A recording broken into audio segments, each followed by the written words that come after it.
Live. Okay, great. Welcome, everyone. Welcome. Let me make sure my mic is on. It's always a good start. It was off last week. And we have another action-packed sikha this evening. Oh, it's relatively short, it looks like. It's always good news. Parshas Vayera. Let's get cracking. Vayera. Aleph.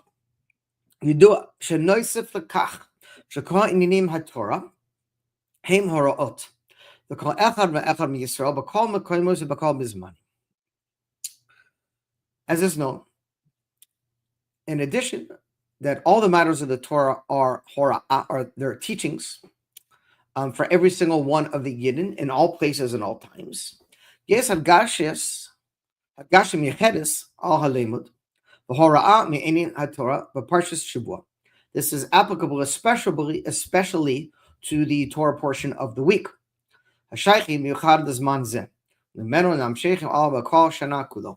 That every single week's Torah portion, we learn we're supposed to live with the times, is brand new application that applies to us in our times and place wherever we are, as well as throughout the whole year, because we know we each read, for the most part, each Torah portion only once a year, and therefore it's the energy that's unique for not only that week's Torah portion, but for the entire year as it applies to it. And furthermore, all the matters of the Torah are precise, so that it's apparent to say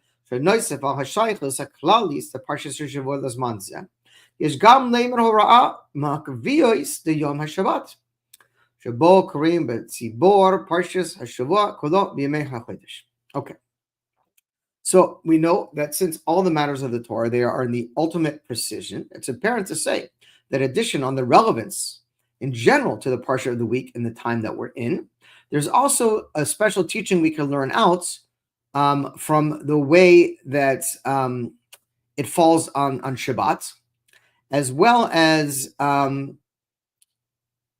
the parsha of the week connected to the day of the month. So there's a few things that's going on, right? We look at the day of the month, the parsha of the week, and the way it falls out on Shabbos. But Yom Shabbos Kodesh, and in this Shabbos, the call roish lemud hara'ah b'parshas Vayera, or Parshas Vayera. V'gam levin hara'ah b'hakvios the Shabbos Parshas Vayera b'yom Chai Mar Cheshbon. It is also the Shabbos of the date of Chai Mar Cheshbon, the 18th of Mar Cheshbon. Shenoisev al malasei mitzay atzmei. Gam toich gimel yemein the chaf Mar Cheshbon yom heledes the shall cover kadoshmi admor rashav. The Shamsa eating kalakam. So this Shabbos is when the Rebbe gave the sikha, the 18th of the month of Mar Cheshbon, and therefore it begins a countdown of 3 days to the birthday of the 5th Rebbe of Chabad, the Rebbe Rashab, which is on the 20th of Mar Cheshbon. Base. Hakdim hasipor hayaduas. Oidis ba'al yom let us cover b'chaf Mar Cheshbon hashaychos the Parshas Vayera. And there's a special story that took place regarding the Rebbe Rashab in this week's parsha. B'chayoisei ben dagro heit shanim nigmas el zaken o hatzamek tzedek b'Shabbos Kodesh Parshas Vayera. It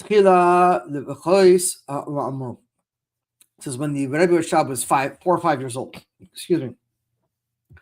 4 or 5 years old, he entered into the study of his grandfather, the Rebbe Tzamek Tzedek, the 3rd Rebbe of Chabad, on this Shabbos, and he asked him the following: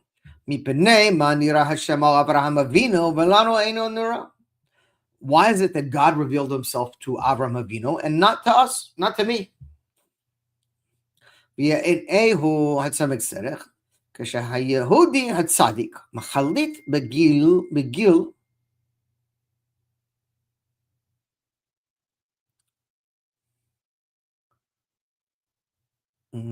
I lost my place. מחליט בגיל 99 שנים צריך לומר אס עצמוי ראה אס שהיה השם יא עליו. So the Tzemach Tzedek answered him. He said, when a tzaddik at the age of 99 years old gives himself a bris milah, circumcises himself, he merits that God should reveal himself to him. Okay.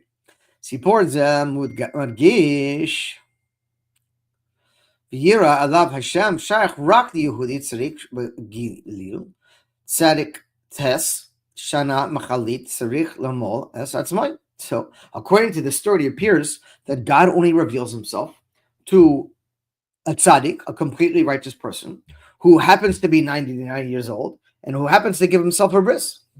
So, what does that mean? Because how many, other than Abraham Avinu, how many tzaddikim at 99 years old? First of all, how many tzaddikim are there? They say there's only 36 in a generation. And how many of them have given themselves a bris at the age of 99 years old? So it doesn't sound like it's a very promising thing for the rest of us, right? So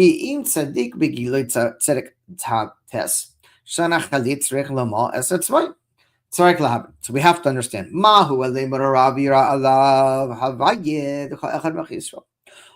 As we said, the Torah is a teaching and a learning for every single Jew in all times and all places. So what can we possibly learn from this little episode? First of all, who do we know that have reached the level of a tzaddik? It's a very high, lofty level. That's most people, 99.999999999999999% of people will never even know someone is a tzaddik, let alone be a tzaddik.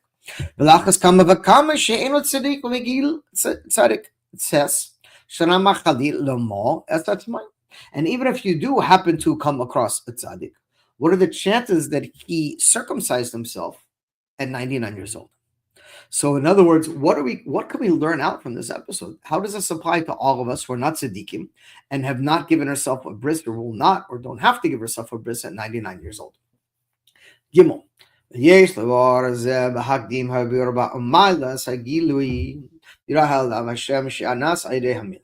So first, let's start by talking about the concept that God revealed himself to Abraham after he gave himself a bris, after the circumcision. ידוע שהגידוי וירא עליו השם לאחרי ועדי מצווה מילאו באופן נאולס יוסף. It's known that God did reveal himself to Abraham prior to his bris. But after the bris, God revealed himself to Abraham in a much higher level. ועוד לעילוי שבאין ערוך לגבי הגילוי וירא את השם אברהם, פרשת לך לך, לפני המילה. So he did reveal himself to Abraham in the previous week's parsha, Lech Lecha, but on a much lower level of revelation, a much, what we say, less powerful or less godly revelation. So there's two reasons for this. One, B'dargas halukus, kamoshkos v'ira al havaya, gilui shem havaya. B'dargas na'elis v'shem havaya. First is he revealed himself in a much higher name, his name Havaya, where in Parshas Lech Lecha, God revealed himself by the name Elokim, which is a much lower level of godly energy, if you will. But in Parshas V'yira, this week's Parsha, he revealed himself in the name Havaya, a much higher, loftier revelation. And based secondarily, but Chizgalus to Abraham, Vira alav Havaya. Shigilui hayoyser nalas v'nisgala alav nikabalos hatzvei. Shenase kli lahagilui hayoyser nalas shenimshak v'hadar b'penim yasei. So the second reason that Abraham was able to experience this great revelation is because he gave himself a bris milah. And because of that, this level of godly energy was able to be revealed to him, and he was able to receive it in a way of what we call penimius, an internal, deep way. In other words, one was going on God, the way that God revealed himself from a much higher level. And the second was going on Abraham, the way he was able to receive this revelation at a much higher level. Just to and I don't want to get ahead of ourselves because I'm sure we're going to delve into it. But the reality of it is that God does reveal himself to all of us in different capacities all the time. One of the names of God is Ein Sof. And the energy that emanates from God is called Or Ein Sof. The Ein Sof means without limit, no limits, no limitations, no end. And the Or Ein Sof is the light that is unlimited. So the question often is less of whether or not God is speaking or revealing himself to us, and more as to whether or not we are a a conduit, a vessel to receive and to and to be aware that God is speaking to us, if you will. And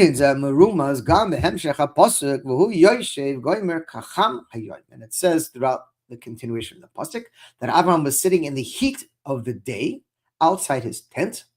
Ham chayom, the day was very, very hot. Hotzi HaKadosh Baruch Hu chama mitrachat kahas. That God was took out, we say, the sun from its shield. In a much stronger revelation of the name Havaya.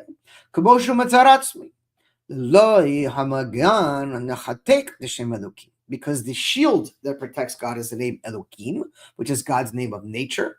Interesting, we spoke about this in today's Yom Yom. And nevertheless, it says Avram was in a state of calmness.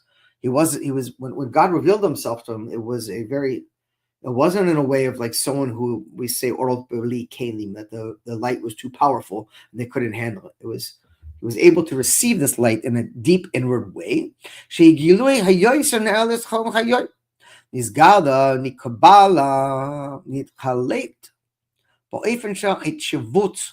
That he was able to absorb this level of godly energy in a very deep inward way. All very deep concepts.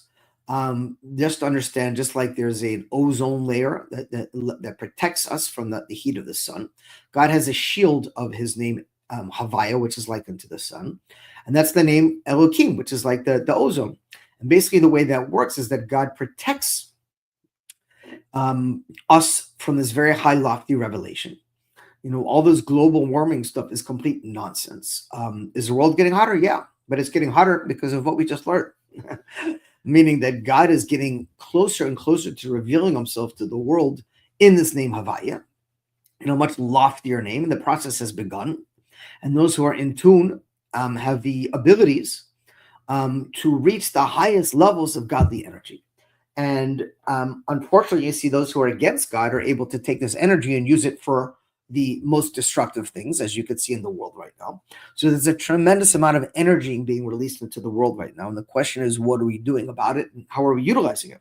So this heat, this additional heat that came was because of this higher lofty revelation of God. And Abraham was able to receive it because, as we mentioned before, after the bris, he had internalized his capabilities of reaching a higher level of godly inward acceptance, if you will. Again, because someone could be in Hasidus, the analogy is given about a cup of water. We use this often. We have what is called orot and kalim, meaning the bigger your kli, the bigger your capacity for light. So if this is your kli, if this is your vessel, then obviously you can only handle this much water, right? If I give you a shot glass, you can only handle that much water. If I bring a bucket, how about a bathtub? How about a swimming pool? How about a lake? The bigger you make your vessel, the more energy can go inside of it. And that's what we saw with Abraham. He made his vessel much bigger. And that was the message from last week's Parsha, Lech Lecha. God said, in a preparation, the Rebbe is telling us that God's telling us in a preparation for Mashiach, we all have to do Lech Lecha. We all have to go out of our comfort zone. We all have to go out of our normal channels of serving Hashem. You will never, ever get anywhere in life by playing it safe. If you're cautious, if you're overabundant cautious, if you're afraid to push a little bit, maybe give a little more tzedakah than you're comfortable with, maybe, push yourself a little bit more to learn a little bit more, or in any avenue, not just with God, in relationships, in business, you don't grow. You can't grow until you become uncomfortable. So the Rebbe's message from last week's Parsha was we have to become uncomfortable. We have to do Lech Lecha. And Lech Lecha means go out of your current place where you're holding in your connection to God. But the Rebbe uses the term Ein Ruch, that means it can't be compared to where it was before, right? You can't up your tzedakah by a couple pennies. You got to make a jump. I've done it before. It works. I have done this in the past where I gave tzedakah before I had the money. And God fulfilled and made sure I had more money to be able to sustain it. So sometimes you got to jump. You got to jump to open up your vessels, and that's kind of the message he's getting at now. That in order to absorb this higher level of energy that's coming to us, we have to do lechacha. We have to go out of our comfort zone, and that's exactly what Abraham did. And because of it, he was able to internalize this higher, loftier level of godliness. Let's continue inside Dalit. And the reason for this is follows: and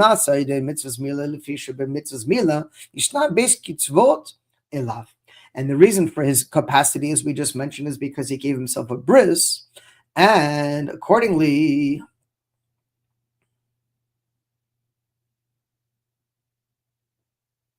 wait a minute, I'm just trying to remember something. Yeah, okay.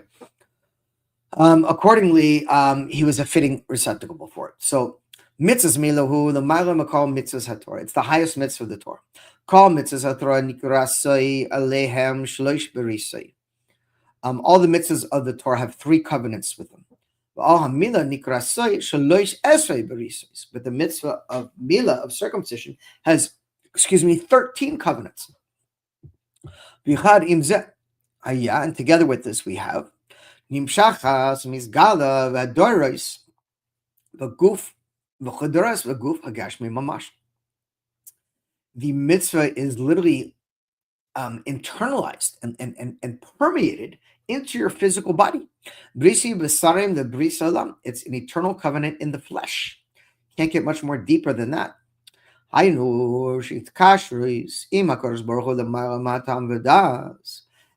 this therefore represents a connection to God above logic and reason. And this is the reason why the covenant is in the flesh, because it's representing something that's above logic, that doesn't make sense. There's no logical reason you could, okay, they say it, and then modern medicine, it's healthier, it's cleaner. Everyone has, reasons, excuses they come up with for the mitzvahs. Oh, we don't eat lobster because it's a bottom feeder. None of this is reality. The reality of it is it's something above our logic and understanding, and we do it. We do it. You're hard pressed to find a Jew in the world today, maybe a very small minority, who don't give a bris to their children, no matter how secular they are. It's just, don't even think about it. It's just a common occurrence. And that's the idea that this covenant is above logic and above understanding, right? We don't serve God because it makes sense. We don't serve God to get a reward. We don't serve God because he's good to us. We serve God because he's our Father in heaven and he creates us. And this is what he tells us to do. It's not a logical equation. If you try to seek logic in it, the second that logic is challenged, your relationship is challenged, right? And this is the unique thing about the mitzvah of milah. It's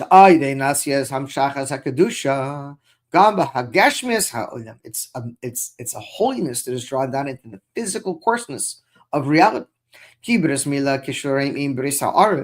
it's not only a covenant with you and God in your flesh, but it's a covenant with us and God in the Holy Land, which we pontificated about at quite length last week and discussed the importance of Shleimus Haaretz, the completion of the land of Israel, and how anyone, whether that's a leader in Israel or a leader outside of Israel, puts any kind of pressure or does, God forbid, anything to compromise the land of Israel in its completion is bringing tremendous destruction upon themselves and upon their country. And it's horrible because you don't play with God. And the land of Israel belongs to God and the Jewish people. And I don't care who thinks otherwise, but this isn't a piece of real estate in Manhattan that you can just negotiate with. You don't play around with this because it's an eternal covenant between God and the Jewish people. Just like in a covenant in our flesh is the milah, it extends to a covenant in the land of Israel. The Risha, the Ha'idei mitzvahs, mitzvahs milah haya nitenas koach l'tzoitz ma'ha'aretz l'zoh hagashmis, and it's connected to the physicality of the land as well. Eretz Canaan, Eretz Yisrael, that we transformed the land of Canaan, an unholy place, into a holy place. A desirable place for God, and a dwelling place for God. Just like the Brit, the place that we give ourselves a circumcision, is the coarsest, lowest part of the body, but it can be used for the highest part of the body. The maximum benefit and could cause the maximum destruction. It's the same thing with the Holy Land. The Holy Land of Israel, when it's safe in the hands of a proper Jewish ownership and proper Jewish government that doesn't compromise Torah values, it's prosperous. And so is the world. And God forbid when it's compromised, it brings destruction not only to the place, but to the entire world. Hey, now we're going to delve a little bit deeper into these matters.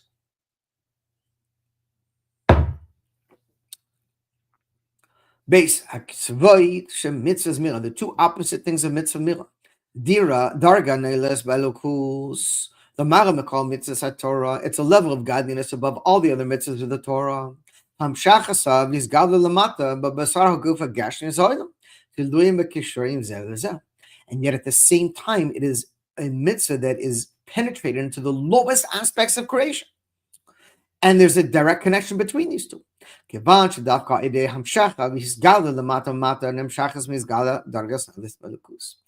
only the highest things could go down to the lowest, right? So this generation is some of the highest souls that ever existed. How do we know? Because we're in the lowest state of reality of godliness. And it's just, you could use a little simple, you take a piece of string, right? You go high, high, high, and then flip it, it goes down low, low, low. If you want to go a little bit high, it only goes a little bit low.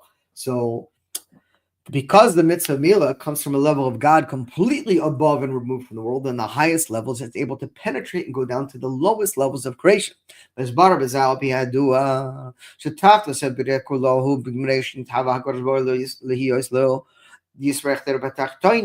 whole purpose of creation is for God to have a dwelling place down in this physical world. Again, this physical world is likened to Malchus, the lowest of the Sefirot, and God is connected above Keter, the highest, above all the Sefirot.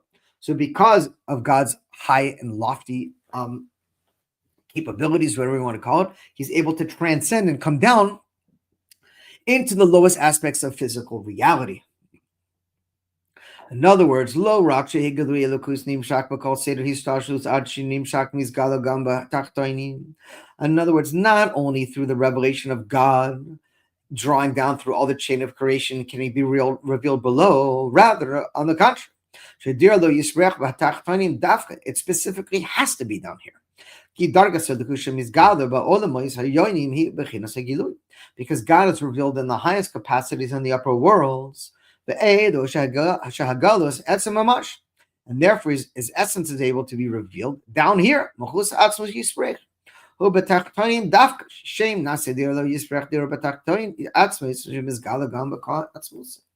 That his very essence and being can only be revealed down here. Oh wow.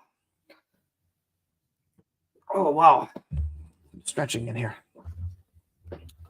As it is written, Hine hashamayim v'shemei hashamayim lo yikalalecha ef ki habayit hazeh b'tachtois b'nechiyasai. It says the highest of heavens cannot contain you, God. Shehashamayim shemei hashamayim.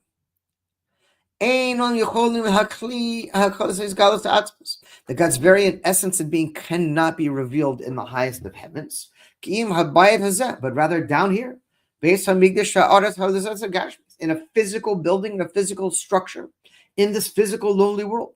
That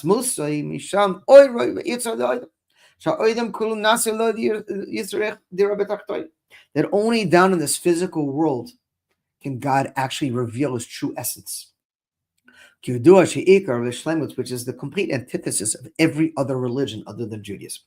Every other religion says, do X, Y, and Z, and you get to spend eternity in heaven.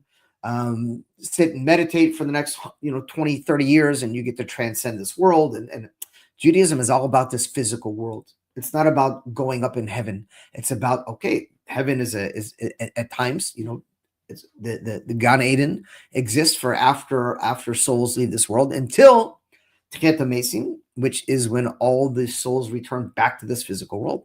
Because the whole purpose of creation is not to get to heaven. It's to bring godly energy from above down here into this physical world. That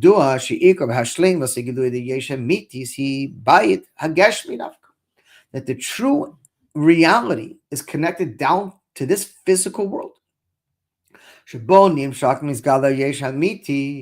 existence,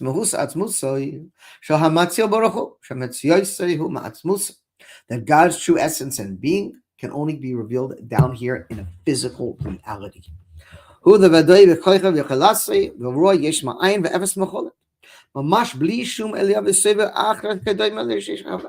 And only God can create absolutely something from nothing, and only God has the capabilities of creating something from nothing and transforming this world.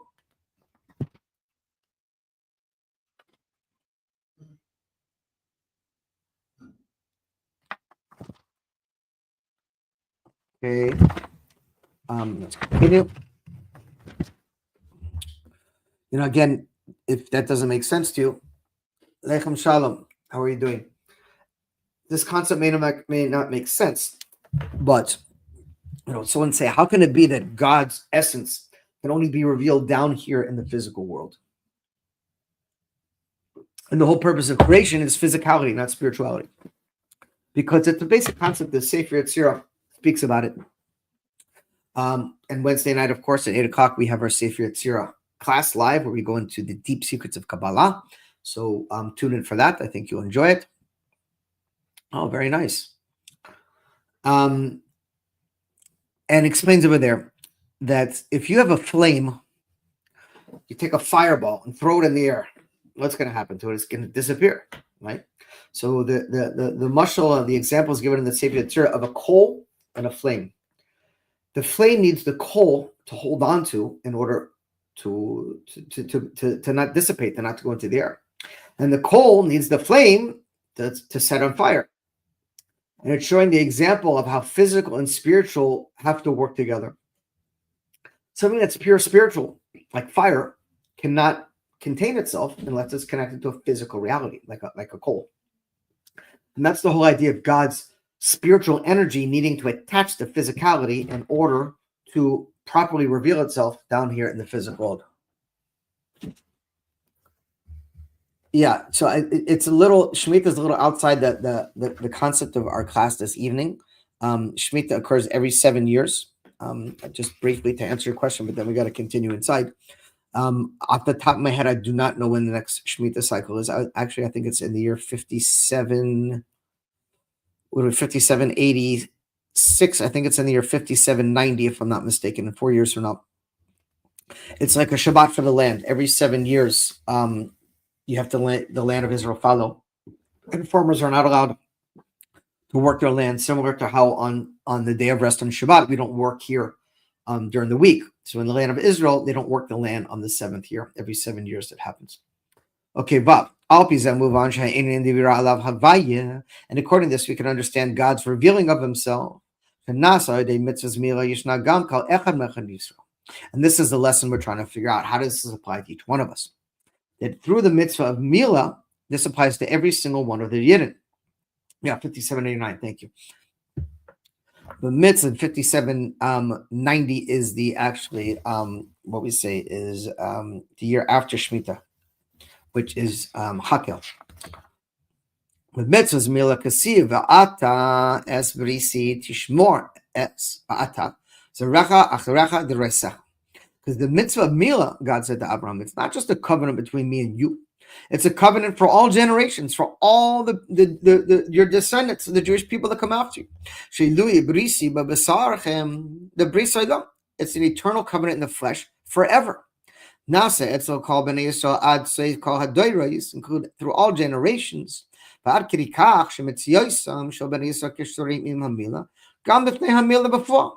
even before we give our children a bris, we have the covenant of Milah as part of our eternal heritage through Avraham Avinu.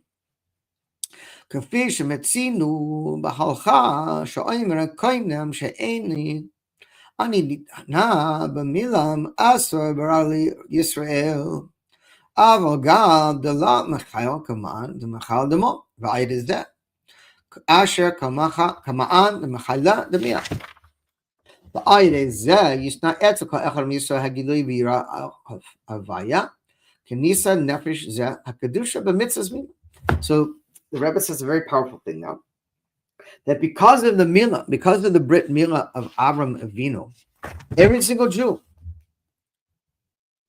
has the ability at all times to have God reveal himself to us.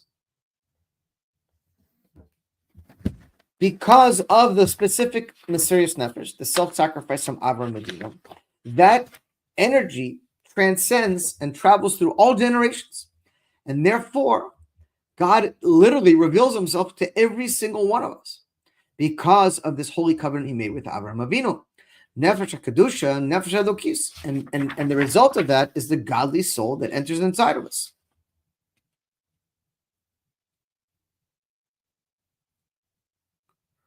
I did, okay.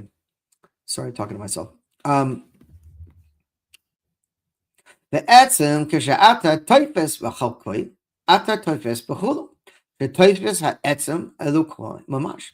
And since because of the covenant that God made with Avraham Avinu, where he placed a godly soul inside of every Jew, and a godly soul is actually part of God in the literal sense, and it says if you hold on to one piece of something, you hold on to the whole thing, meaning that the core essence of the soul of every Jew is God. And literally a portion of God inside of us that is enclosed into a physical body. They call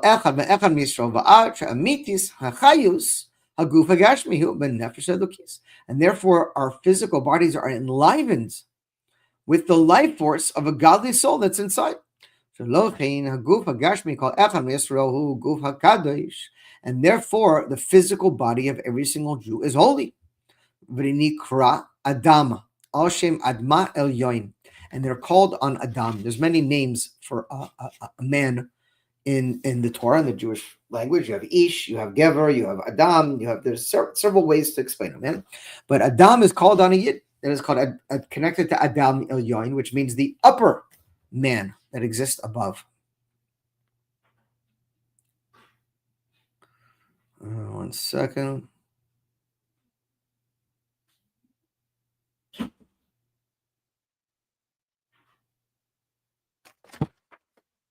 Don't know why I okay, there's a chunk in. All right, continue on. Zayin. The Indian mizbata befall v'kol pratinim shebechaya dam gam b'katanosai umedregas, and even a young child acknowledges and recognizes this.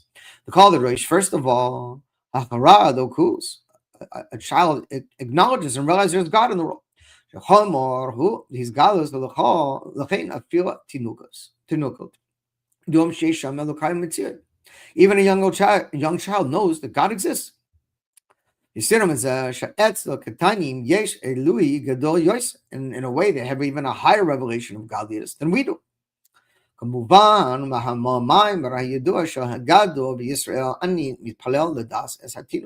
says even the great sages of the Jewish people pray to God that they should be able to pray like a child. Because a child is not doing contemplations and all of the godly names and levels of spirituality in the upper worlds. Rather, they're literally praying to God, the very essence of God in the most simplest sense. And this is not only connection to spiritual matters, like when they pray to Hashem, but also physical matters, like eating and drinking,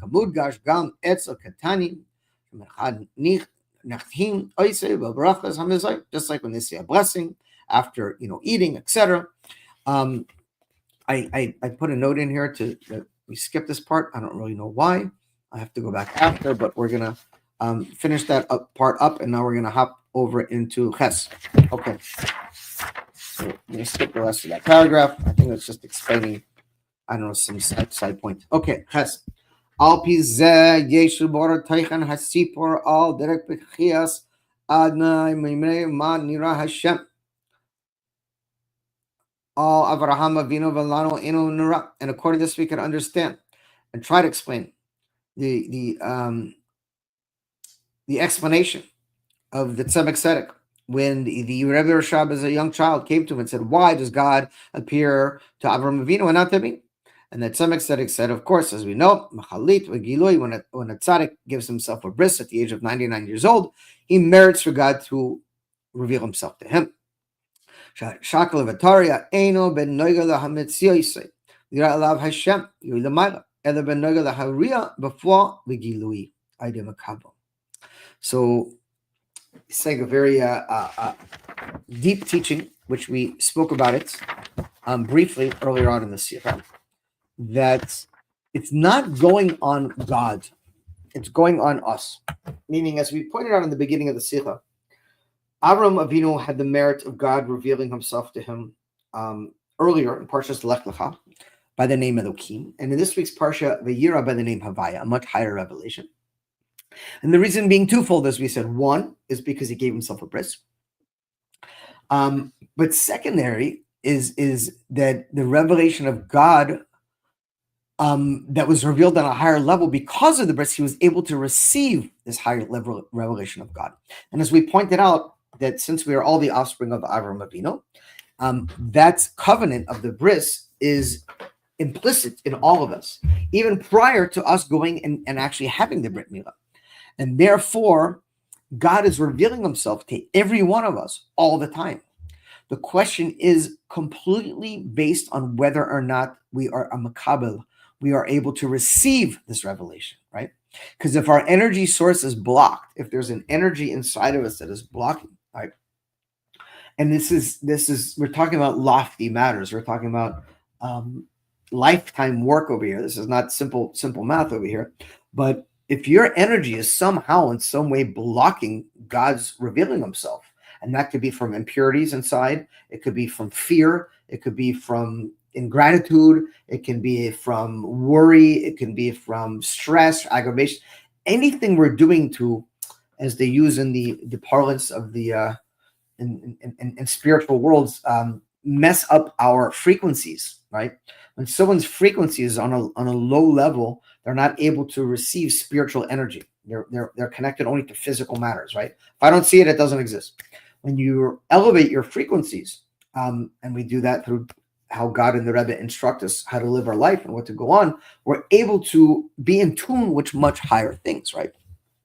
And that's what the Rebbe is saying now, that the revelation from God to Abraham, for us, and what is the lesson for us, is less about the revelation we say from above and more connected to what we're able to see and reveal because of our existence, how we are in relationship to this energy. And the existence of God revealing himself exists for every single Yid, every single Jew, through the covenant that God made with Abraham, right? We are children of Abraham. Because of the bris, the godly soul entered inside, literally a portion of God inside of us. And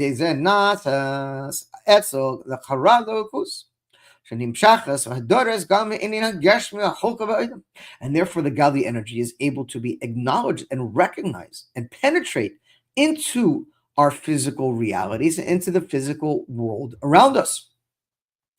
Kana Baruch, as we said above it at length, and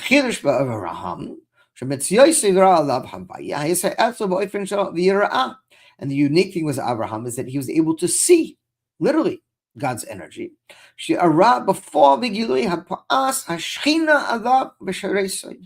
And he was able to see in actuality the revelation of the Shekhinah, God's divine presence in a revealed way.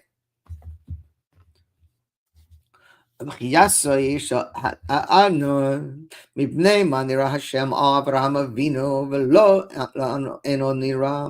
therefore we see when the Rebbe Rashab was upset that Abraham was revealed by God, and why wasn't God revealed himself to Abraham and why not to us? And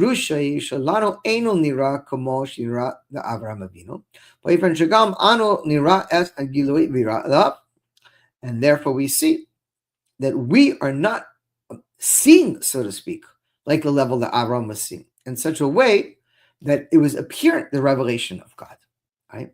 So in other words, after that bris of Abraham Avinu, we all have the same capacity for God to reveal himself to us. The question is, what are we doing to merit that we're able to perceive it? So you don't have to give yourself a bris at 99, but you, on the other hand, you can't expect to have your godly service, divine service, that's rote and the same thing all the time, and expect a different result, right? What does Albert Einstein say? The definition of insanity is to continue to do the same thing and expect a different result. So if you keep serving God in the same way you always have all the time, over and over and over again, and wonder why God's not revealing himself to you, you have to ask yourself, why am I not doing anything additional? Where's my mysterious nefesh? Where's my self-sacrifice? What am I doing to go out of my comfort zone for God to merit that I have a vessel to be able to receive this lofty level of God that he is trying to reveal to me?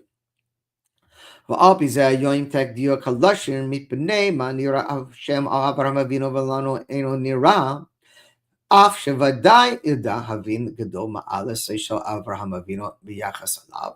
sure, we can say that Avraham Avinu is obviously on a much higher spiritual level than the rest of us over here.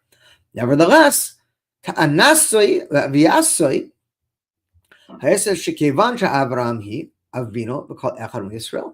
nevertheless,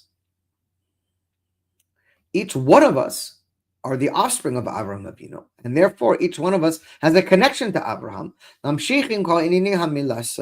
we're able to draw down these tremendous advantages for every single one of us. For all generations. And this is an inheritance that we all receive. And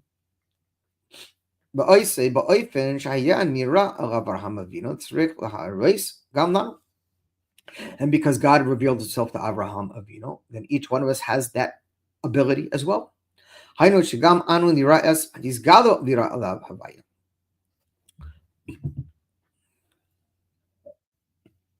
Again, the question isn't, the equation isn't whether or not God's revealing himself to us. It's whether or not we have the capacity to see his revelation. And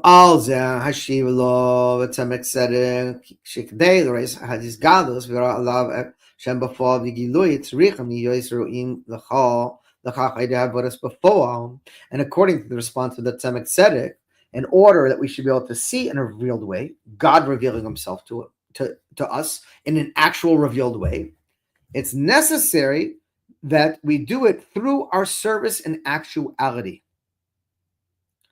It's got to be a something out of the norm on our part to merit such a thing. Come Abraham, just like Abraham did. So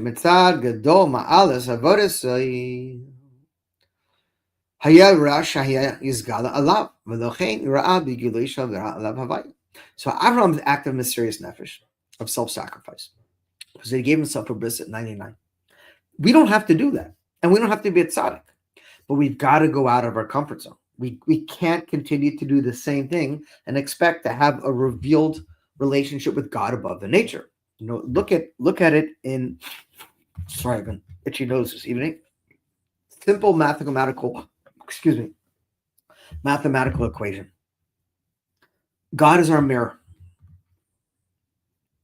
and the way you act towards your mirror is the way your mirror responds to you.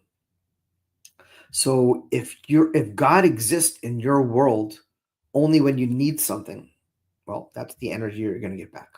If God exists in your world in a very limited capacity, then that's the energy you're going to get back.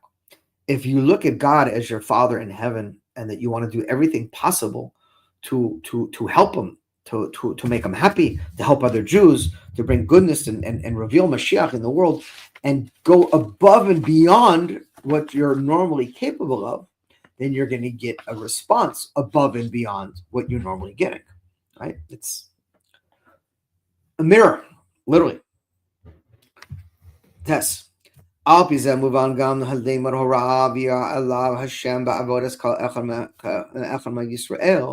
according to this, we could now understand and learn out how this is a lesson for every single one of us.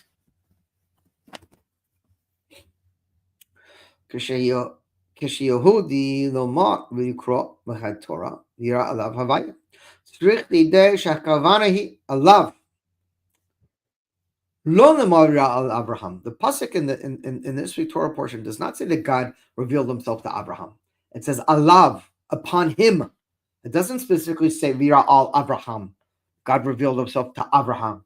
It says he revealed himself to him. So, Banu Shel Avraham Avinu, we're all Abraham's children. Shniknas B'Brisai Shel Avraham Avinu, and we all have entered into the covenant of circumcision with Avraham Avinu. Kama Avraham Avinu v'yira alav Hashem b'shvil hamila. V'yadua zeh ma'oroyers bo hatshuka lirois es izgal v'yira alav havaya.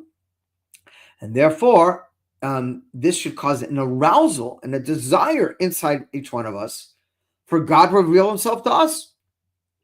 Imagine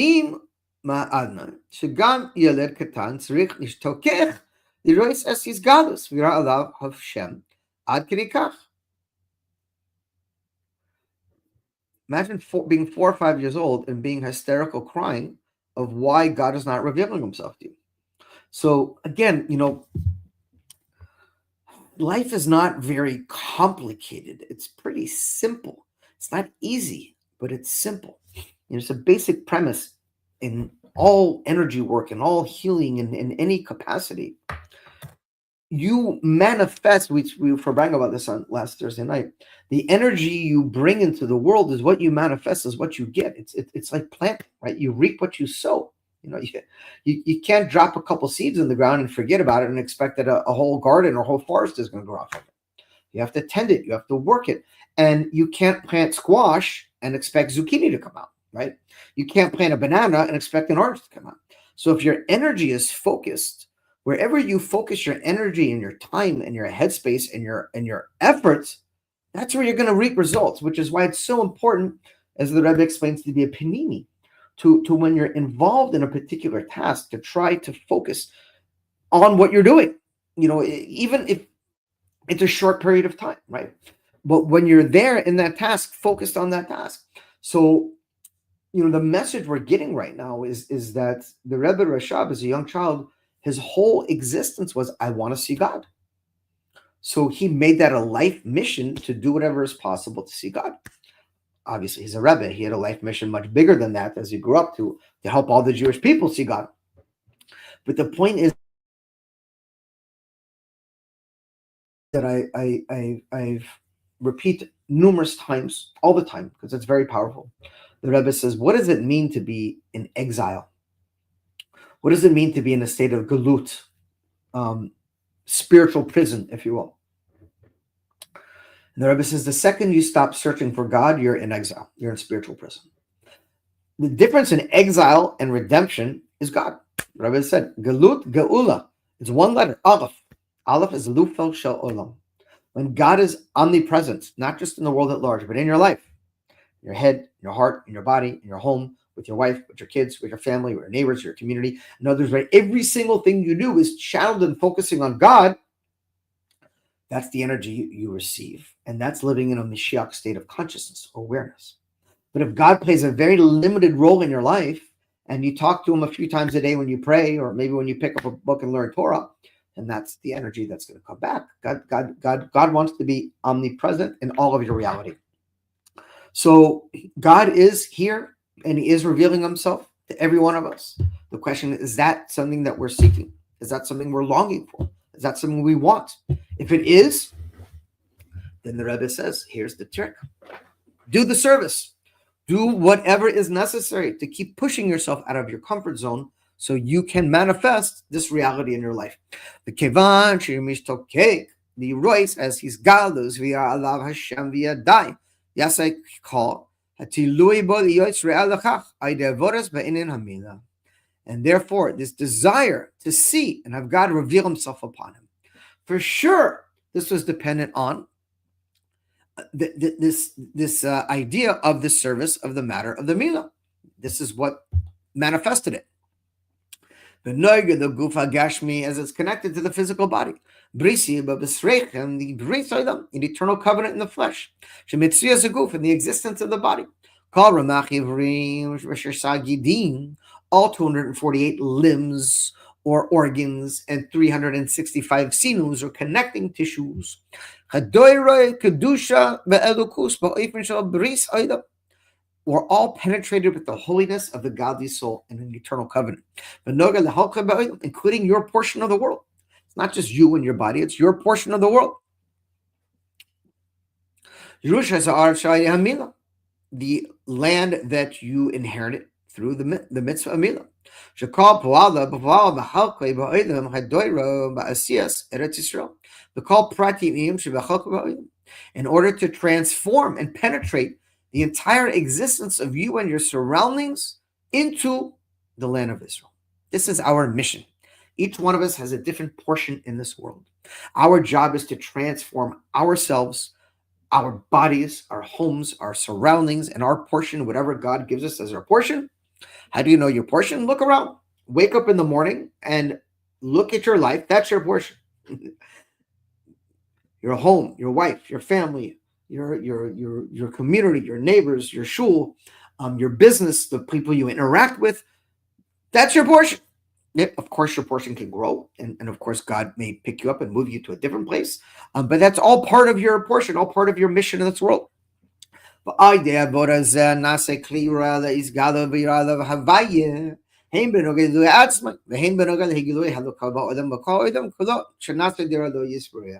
revelation of God, as we said, is not just for you and yourself, but for your portion of the world and your surroundings. Yud. And now we're going to connect it to the time of the month, the 20th of Mar Cheshvan, the birthday of the Rebbe Rashab. Chayim and Lashon Chayus. Chayus from the Lashon Chayus, or life force.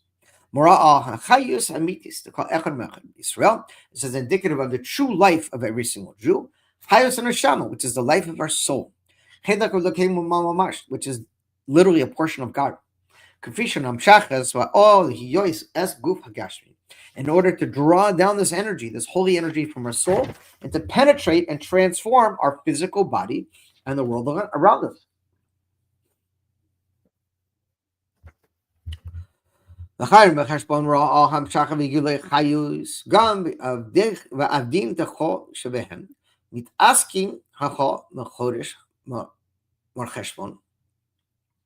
מנס להמשיך להדיר קדושה ולוקוס גם בעבדין תחו למתס מלאכוס שהיה ניחר בהתעסקוס בהם כל היא כדי לעשות מהלון כלו דיר להסביר בתקרים, excuse me. בדוגמת הג'חה מקדושה בנעשה עידי למתס מלאכוס ועל פי זה, this energy affects the entire month and all the actions in the month. Mubana kasher rashaychos the parshas vira lechayim cheshbon sheyule vira alav havaye nemshachas v'chad arbiz gala v'hiyos nemshach neshama nuvish b'guf gam is asko v'avdin dachol shahaya nikar gam b'gilei lukus, that we should bring this level of godly energy into every aspect of reality, even the mundane days.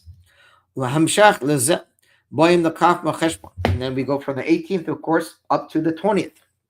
And the 20th is Rosh Tevis Keter.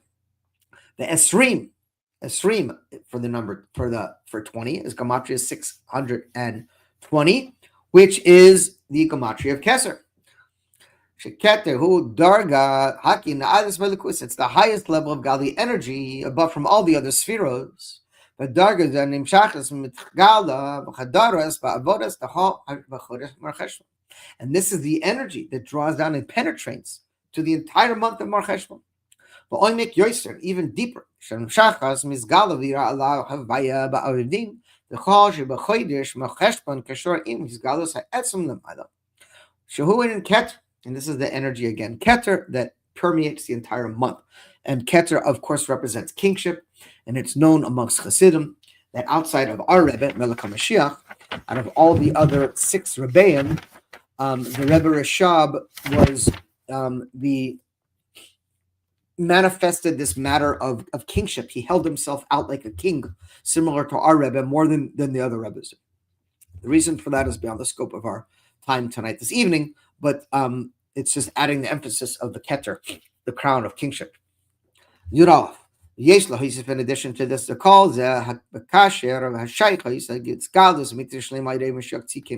and of course we have to connect this to the revelation of Melech HaMashiach.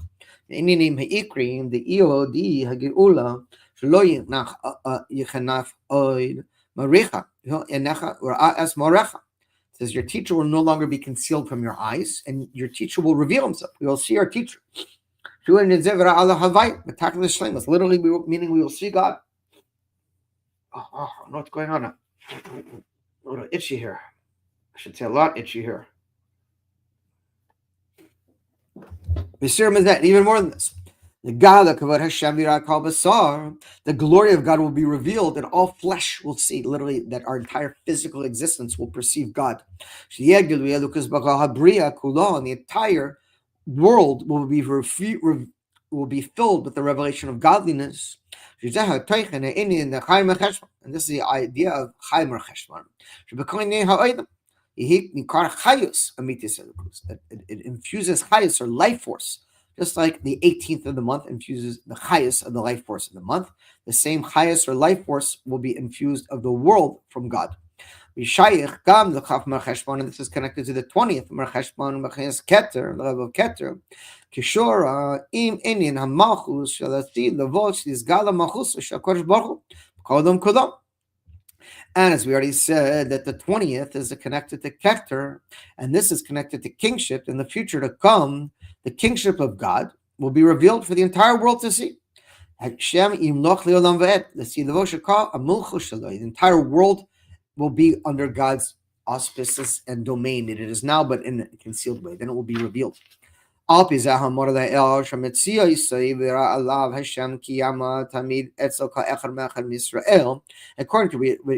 what we said above, the existence of God revealing himself is something that is continuously available to every single one of us. It's only up to us to reveal it.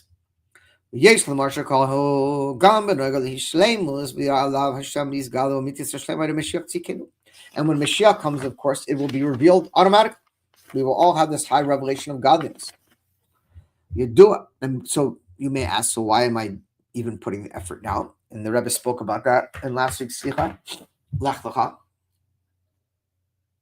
And he said, whenever you do Lech Lecha, when you go out of your comfort zone, not only are you opening up your vessel for God to reveal himself to you now, you are opening up your capacity for God's revelation in the days of Mashiach in the highest order. You know, it's just, the garden you build today is the garden you're going to benefit from when Mashiach comes. The more you push yourself now to go out of this box that we all have ourselves in, this imaginary prison in our mind, in our hearts, in our souls, in any capacity, the more it benefits us. That we have. It's like we speak about in the brain neuroplasticity. Neuroplasticity is the capacity of the brain neurons to stretch and open up. There's been numerous studies they're doing now. We're very close to having a. I don't say we're not part of it. Community legalization of psilocybin, plant medicine, mushrooms, because they've shown. I mean, there've been countless tests. We're talking about very straight-laced universities. How that mushrooms, psilocybin, the active ingredients of mushrooms, have the capacity to greatly increase neuroplasticity. What happens is over time, just kind of like muscles atrophy, the brain starts to atrophy, if you will, and it starts locking down to the point where you become locked into your mindset, right? You know what they call it, closed-mindedness. Closed-mindedness, when the neurons in your brain stop firing in a new way, like a child, where their growth, and they kind of lock down. So these tools help open up this neuroplasticity. So you're capable of seeing and growing back as if you were much younger instead of the brain closing down. So it's the same kind of concept of our souls, of our ability to increase this energy that we're capable of receiving. And that's why the Rebbe says the work of Lech Lecha is now. Like, don't wait for Mashiach to come. It's going to be too late, because then there's no more working. Right now, we have the ability to open up our vessels to literally increase through our mysterious nefesh, through our self-sacrifice now. Every single thing we do counts in tremendous, tremendous large amounts, more than you could imagine, in preparation for redemption, not only for the world, but for ourselves. It's known that every single Jew has a spark of Mashiach inside of us. This is the level of the Yechida, the fifth level of our soul. And And Mashiach is what we call the Yechida Klalit, the general fifth level of the soul for all of us. Therefore, we're all connected to Melech HaMashiach. Where we want to connect, that's our business. But obviously, you would think you want to connect in the highest capacity. And therefore, each one of us is called a star. Shemosha Mashiach, a name that's given to Mashiach. A spark, a star shall come out from Yaakov. Mudgash Yoiser Etzel Katani Yisrael, and this applies even more to the children.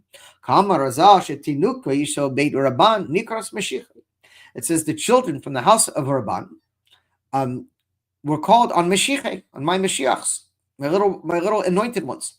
It's referring to the level of the Yechida, the Tzais Mashiach, the spark of Mashiach.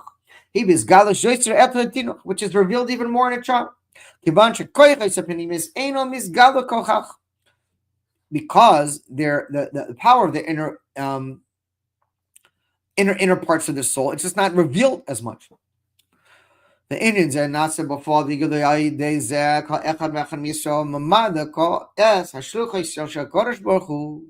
and we see revealed that every single Jew is a emissary of God, as we're going to learn at length. And next week, Sicha Chaya Sarah is one of the Pigazim, we say, one of the bombs, one of the most powerful sichas of all non-Offman base. Easily top 5, maybe top 3, but that's for next week. Each one of us is an emissary of God. And this is hinted on the fact that shliach, a representative, and you add yud in the number 10, which is representative of our 10 soul powers. When we use all 10 of our soul powers in order to carry out the mission that God has given to each one of us, the Gematria Mashiach, 348 shliach plus 10, 358 is Mashiach. This Galus as Hanitzas Mashiach Shabbat. And then you reveal the spark of Mashiach inside of you, the level of the Yechidah. This is powerful stuff. The Rebbe is basically telling us, again, we have what we say is Mashiach Klalit and Mashiach Prati. We have general Mashiach, when Melech Mashiach reveals himself, takes us all out of Golis, travels to Eretz Israel, rebuilds the base of Migdash, destroys Amalek. That's what we call Mashiach Klalit. But each one of us has the capacity to tap into Mashiach Prati. That's individual redemption. We don't have to wait for Mashiach to come. We have the capacity to live just as if Mashiach's here. By what? The Rebbe told us right here. By carrying out your work, the mission that God put you in this world to do, with all 10 of your soul powers, you reveal the spark of Mashiach inside of you. And this is what we call Gula Prati, private redemption.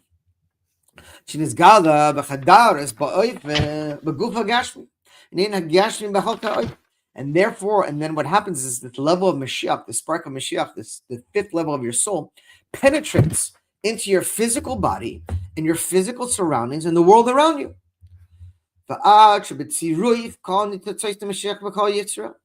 And then this is this combines with the sparks of all the Mashiach parts, the Yechidas of all the Jewish people.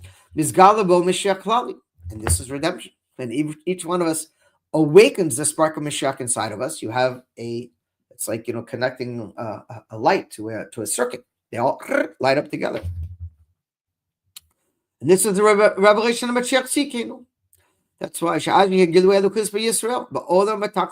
And then the revelation of God will be revealed on the world in the highest level. The greatest way to bring Mashiach into the world is to bring Mashiach in yourself. When you reveal the spark of Mashiach in yourself, by fulfilling your divine purpose in a way of menucha simcha v'tu lavav, with joy, with happiness, not with bitterness, with happiness, that is a conduit to awaken the spark of Mashiach in other Jews. Right? It's the most important thing is to be a living example. Right? It's called Duma Chaya. You don't want to be a 500-pound overweight fat slob selling diet products or being a personal trainer in a gym. It's not going to work. It's the same thing with Mashiach. We can't bring the message of redemption to the world if we're not living it ourselves, right? We have to be a living proof example of Mashiach spark being revealed inside of us. And that's the greatest thing we can do to help bring Mashiach to the world around us.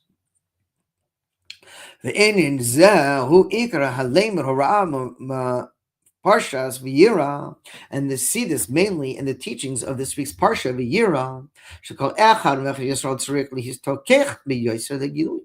that every single one of us must have this burning desire to reveal V'yira Hashem, to reveal Hashem upon us. And what is that?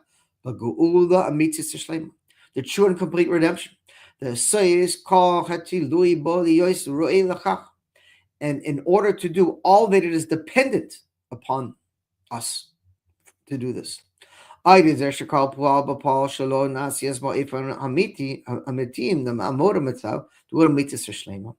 such a way that we bring about, in a real, true, tangible way, the true and complete redemption. Yud Beis. And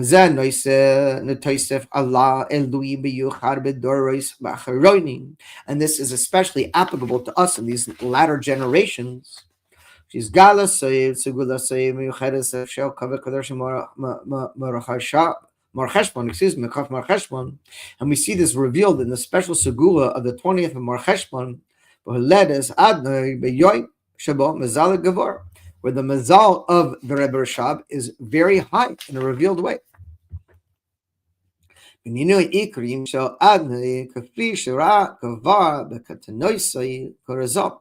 Botzin, Makat, Fi, Yadu, Alachas Kama Bakam, the Achish, Nesgadel, Ad, Shenhal, and Nasi Israel. And this is applicable for every single one of us, even the little ones. How much more so we see, in other words, on one's birthday, your mazal is very strong. You have a tremendous, powerful energy. And this is for everyone. How much more so for the Nasi of the Jewish people, the Frierdiker Rebbe too, but we're talking about the Rebbe Rashab being the Nasi from his generation, the leader. And this is a unique work of revealing Hashem that each one of us is capable of. And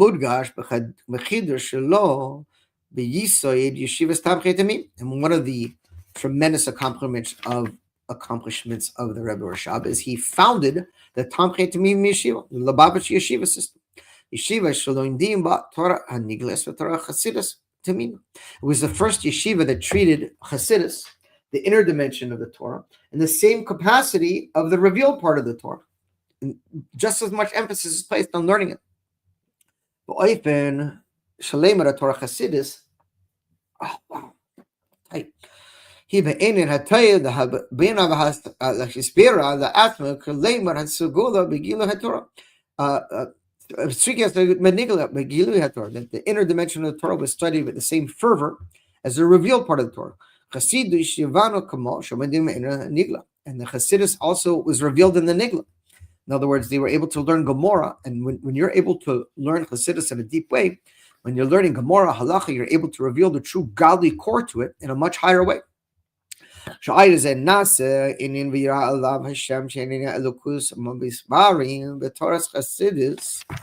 this is one of the that we're able, through learning Chassidus, this is the ultimate sugula for revealing God in your life, is learning Chassidus. You come to perceive God through the eyes of your brain, what is called the Eini B'Seichel. In other words, you can really comprehend godliness in a way that is impossible to do without Chassidus. You could learn Halacha and Gemara all day long till you're 120 years old. You can't reveal godliness like you can with Chassidus, because the external part of the Torah is just like the external part of a car, the external part of your body. It's the external part. But the inner part can only be revealed from delving inside. And it's known that by learning Chassidus, it's the ultimate preparation for the true and complete redemption. And then we will learn the innermost part of the Torah in the ultimate and complete way. Like we just learned in the Tanya, yesterday, that when Mashiach comes, every Jew is going to know all the halacha. It'll be instant. We're automatically going to know what's permissible, what's forbidden. We'll have all the knowledge of the halachas right at the tip of our tongue. But the innermost dimension of the Torah, that's Ein Sof. That's eternal forever. It keeps going and going and going because you're connected to the very essence of God. And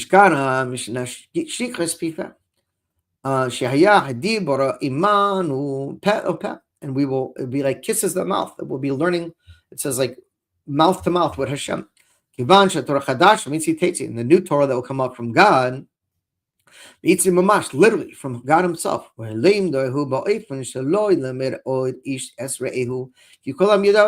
the whole world will become to know God. It will be a totally different way of learning. We'll be able to see our learning.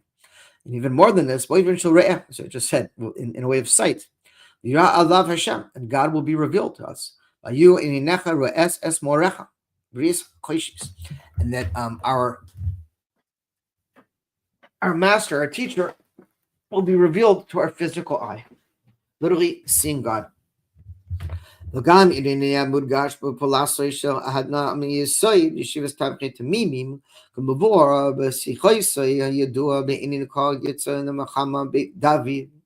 that it said that the one of the goals of establishing Yeshiva Tamchei Tamimim was to, what we say is, build soldiers of the house of David, right? So Chabad stands for, here it is. I'm going to go too far ahead. Beit David, Chayli Beit David. Shwetzim, the Machama Beit David, Neged Elav, Asher Harfo, Gvoiser Mashiach. That Chabad is an acronym for Chokmah, Bina, and Das. It's also an acronym for Chayli Beit David, the soldiers of the house of David. And the whole yeshiva system of the Babich was set up to go to war and to help Mashiach himself fight against all the opposition. How? Going deep inside of the Torah. And the Rambam says in the halachas of Kings that Mashiach will fight the wars of God. And he will be victorious. Baruch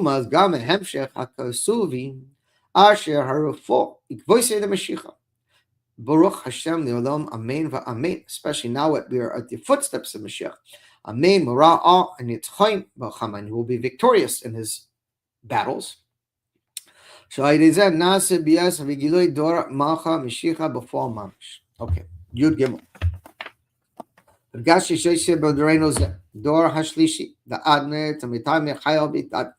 And we are the third generation from the Rebbe Rashab.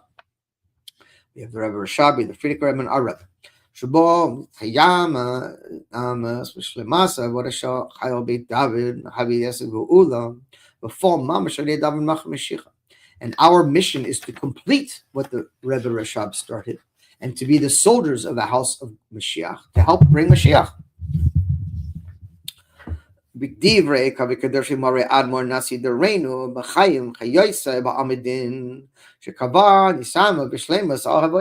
like the Frierdiker Rebbe said in the continuation of his service, which we are in now, that we have already completed the work that is incumbent upon us as a nation in general.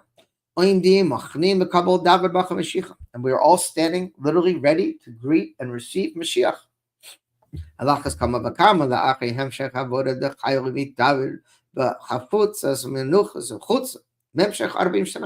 much more so after 40 more years since the Frierdiker Rebbe passed over the leadership to the Rebbe, and how much more work has been done to bring Mashiach in a way of Hashem Lechem Lev Ledas Einayim Lirois Iznayim Lishma. That God has already given us eyes to see, a heart to know, and ears to hear. The Rein Uzam Nimseim Kavar B'Shabbos Tzadik, Shana Tzadik. In our generation, we're in the year Tzadik, which is the year of the Rebbe's Tehillim that year, after the year of 89, and connected with Mizmor Pei Tes, which was the previous year. And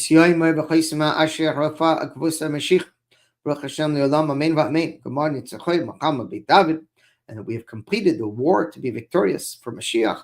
And now we're holding a tzaddik. And that God will establish the work of our hands. And this is referring to the Beis Hamikdash. And God is going to establish from the work we've been doing throughout the exile. B'shana satzadik nimtziim kavar b'shana satavshin nun base. And as we find ourselves in the year tavshin nun base, yatayar shana niflois b'chol. The year will show you wonders in everything. Niflois wonders. Kal niflois agulamit asid, including the wonders of the true and complete redemption. Kamei tzeisechem eretz mitzrayim areino niflois. Just like when I took you out of Egypt, I will show you wonders. Yesh lamar kai al Torah chadash asid lavo. And it's referring to the wonders of the new Torah that will come out from God in the future to come. That it will be wondrous regarding the learning of the Torah that we do now.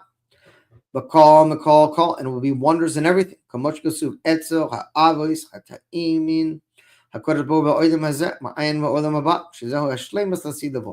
it will be completed in the future to come. And we find ourselves in Parshas Vayira, as it's connected to the true and complete redemption.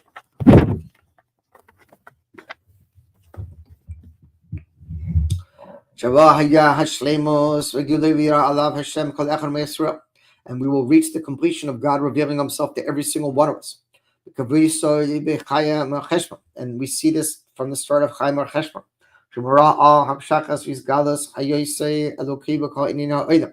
The revelation of God throughout the entire world. And that this light of Chaim Cheshbon spreads throughout the whole month of Mar Cheshbon. And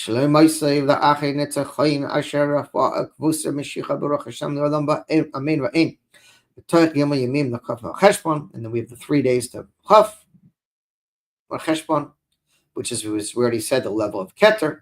This is indicating of the revealing of the kingship of Hashem into the entire world. In addition to this, and Mar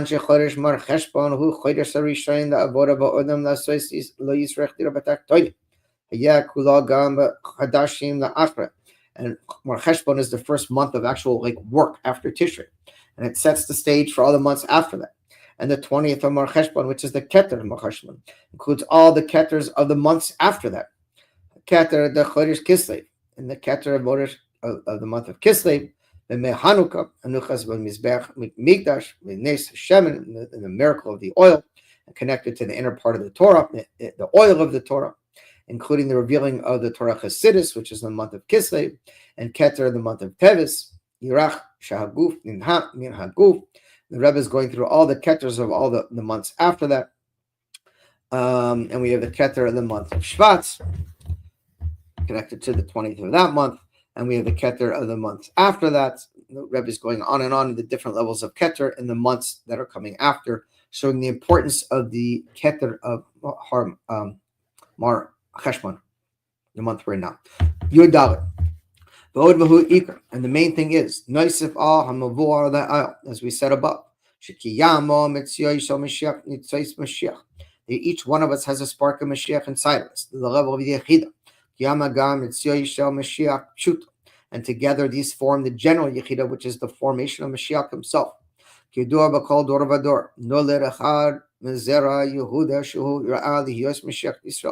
in every generation, there is one person who is born who is fitting to be Mashiach. Go out, and if the generation merits, he will redeem us. And we have reached the time of your redemption has arrived. The Rebbe says, so he's letting us know that he's Mashiach, because now it's time for redemption.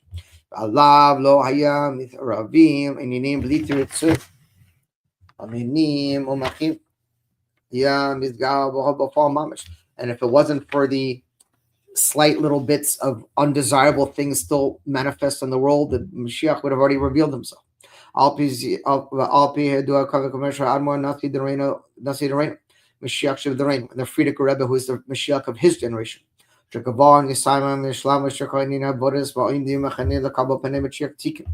As repeated that we have already finished all of our work and we're all standing ready to greet Mashiach himself. And it will happen in our days. And any nullified things that are in the way will be nullified. Including the revelation of Mashiach himself. And the Rebbe said, and now it's necessary only to receive the inner dimension of Mashiach in actuality. Sigon Parshas Hashavua Tzarichem Rak the Kabel His Galus Ra'alav Hashem. And as this week's Parsha tells us, we are all to want and desire to have God reveal Himself to us, including the entire world. In actuality, in this physical world, as it says,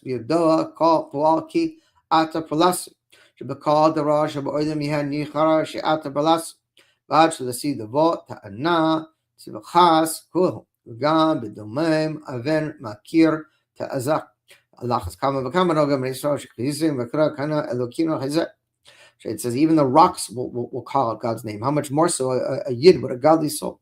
And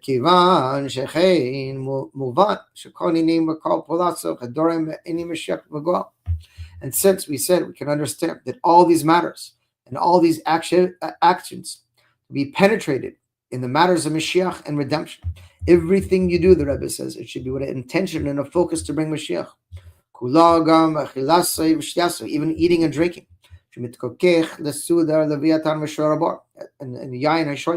And just like a preparation for eating the great meal of the great Leviathan, the whale, and the Shor Habor, and the guarded wine.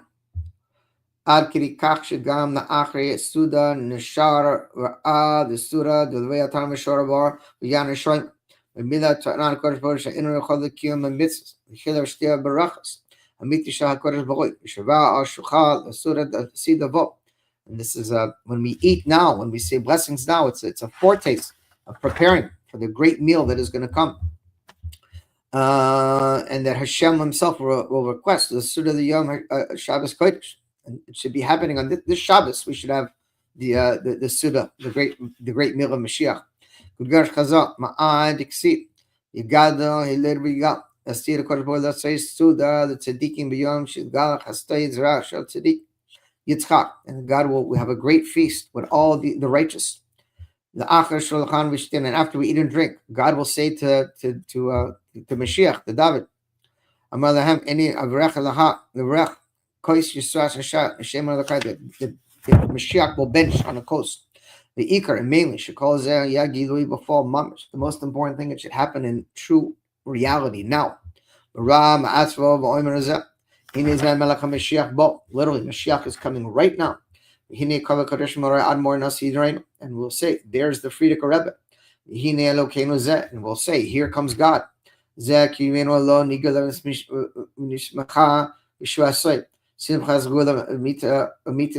we'll have a tremendous, great joy, because Mashiach will reveal Himself before Mamish in an actual way.